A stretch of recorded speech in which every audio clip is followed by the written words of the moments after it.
maa ngi lay nuyu bu baax. maa ngi lay fay Adja bi tey maa ngi lay fay bu baax di la nuyu di nuyu auditeurs xam nga émission bi yëpp incha allah. Coach ñu ngi la fekk ci entraînement yi waaw. Comment se passe le travail en ce moment? Ça se passe très bien comme d'habitude parce que je pense que nous sommes qu'à la 4e journée. Donc on reste concentré sur notre objectif parce qu'on sait que le championnat sénégalais est un championnat très difficile. Où il y a le nivellement des valeurs, les équipes ne sont pas loin. Maintenant, comme on dit, c'est vrai qu'on est en train de faire un bon début de championnat, mais il faut avoir de l'humilité en sachant que les matchs se suivent mais ne se ressemblent jamais. On va jouer contre Agel, qui est une belle équipe qui est en train de faire un bon début de championnat. Le Djaraaf qui a gagné à Louga, mais quand même, comme on dit, maintenant c'est derrière nous. C'est un match contre Agel parce que la fois passée, nous avons reçu Dakar Sacré-Cœur ici. On a fait un but partout, donc je pense que cette fois-ci, il n'y a pas mille solutions, il y a une seule solution, c'est essayer de gagner parce que si nous aspirons à jouer les championnats, à jouer le trophée, donc les matchs à domicile, il faut les gagner, c'est comme ça. Donc je pense qu'on est conscient, on a très bien parlé avec les gosses, ils sont conscients, on est en train de travailler.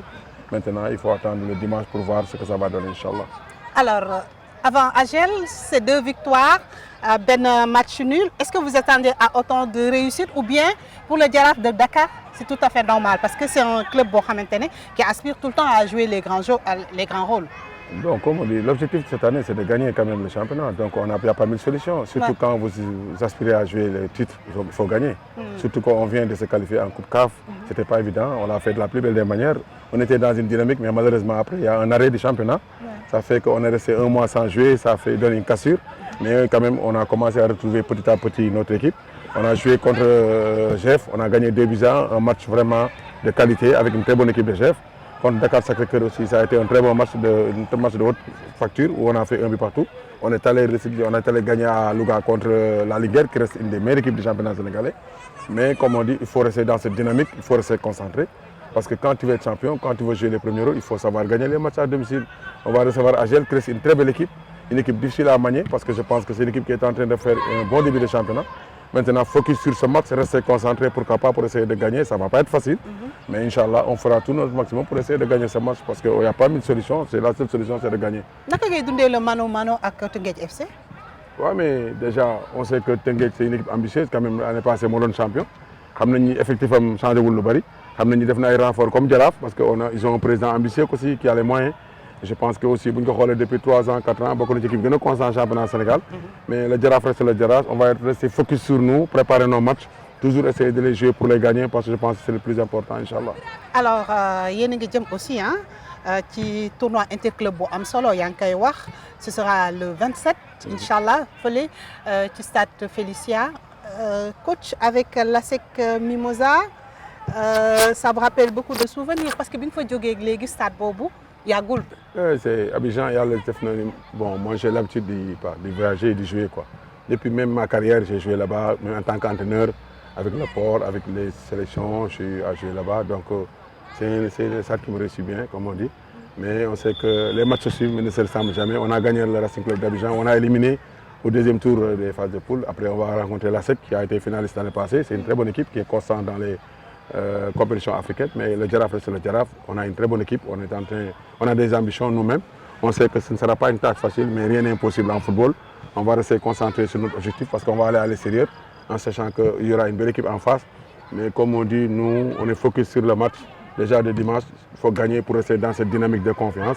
C'est important d'aller jouer des matchs africains en restant constant, en restant aussi en ayant des victoires. C'est bien pour la confiance du groupe et pour la confiance de l'équipe. Maintenant, le match contre l'ASEC sera un autre match contre une équipe aussi, une très belle équipe. Mais le Djaraaf reste le Djaraaf, Inch'Allah.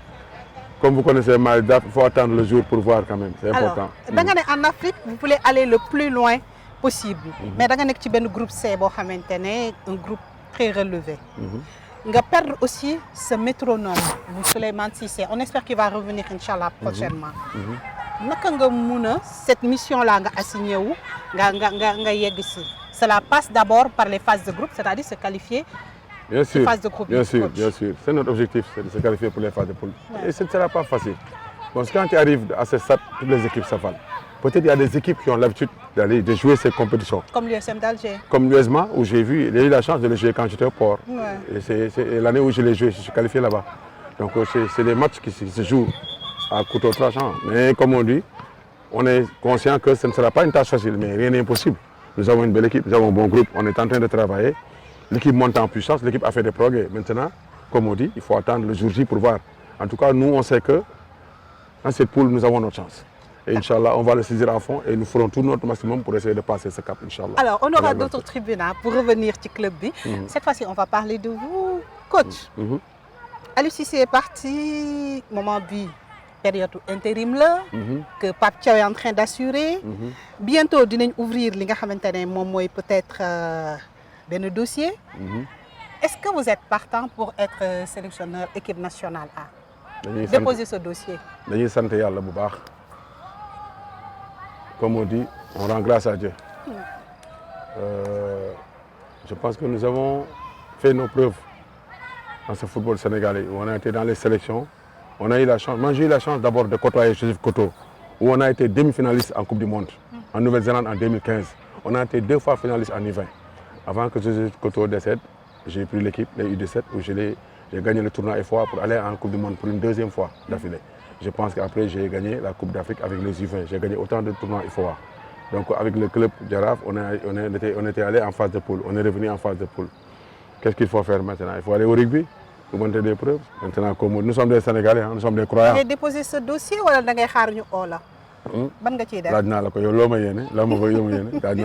Coach, je vous repose la question. Vous avez déposé ce dossier ou vous avez fait ci Sénégal xam man coach la. te man comme man coach yëpp ay coach lañu. je pense que bu ñu tànnoon kenn du wax déedéet. parce que dañuy xam ne wane na ko te wane na ay preuve mun na ko. mais après nag comme ni ñu koy waxee loolu desul si ñun. ñi ko yor ñoo ko yor ñu ngi lay ñaanal ki fa nekk ñaanal ko aussi yàlla intérim bi yàlla defal ko si jàmm comme ni mu ko tàmbalee yàlla defal ko si jàmm parce que Sénégal moo ayee te Sénégal bu ayee ñëpp ñoo ayee et je pense que ñun ñëpp benn lañu. L'essentiel ñu ngi ñaan ci intérim bi yàlla sutural ko jàppale ko vraiment fi ñu jëm contre Burkina Faso yàlla may ñu fa ndam ñu jël première place bi pourquoi pas et je pense que loolu yomb na parce que on a l'effectif on a le groupe pour le faire li ci des nag moom nañu xaar rek parce que lu jot yomb je pense que yàlla nee na nit mënul wax suba liy ñëw te ñëwagul li wóor ba wóor ñun ay coach lañu on est ambitieux parce que suñu carrière bu ñu ko defee am nañu fu ñu taxawoon am na fu ñu nekk am na fu ñu bëgg a dem mais lu yàlla dogal dañ koy nangu parce que àdduna noonu la demee dañ koy sant waaye li jiitu mooy Jaraaf bi ñu nekk mu gën a avancer yëf ci kaw parce que suñu ambition du teg bët fële rek suñu ambition aussi ci liñ ñu dénk sas ñu ko te yaakaar ñu bi ñëwee ba léegi ñu nekk ci dañuy ñaan yàlla mu gën a yokku parce que loolu aussi bokk na ci li ñuy crédibiliser li ñuy jox aura li ñuy gën a jox fulla et c'est important pour nous. Donc ren 2025 2024 2025 objectif bi mooy poursuivre l'aventure avec le Jaraaf de Dakar.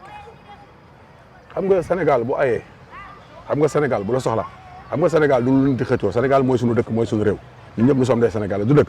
tey jii mun naa ne Jaraaf moo ma tànn ma jógee équipe nationale ma ñëw U20. tey yaakaar naa ni tey li nga xam ne mission bi nga xamante ne loolu la ma Jaraaf tànnee maa ngi ci yàlla ak ma ciy suturaal du dëkk.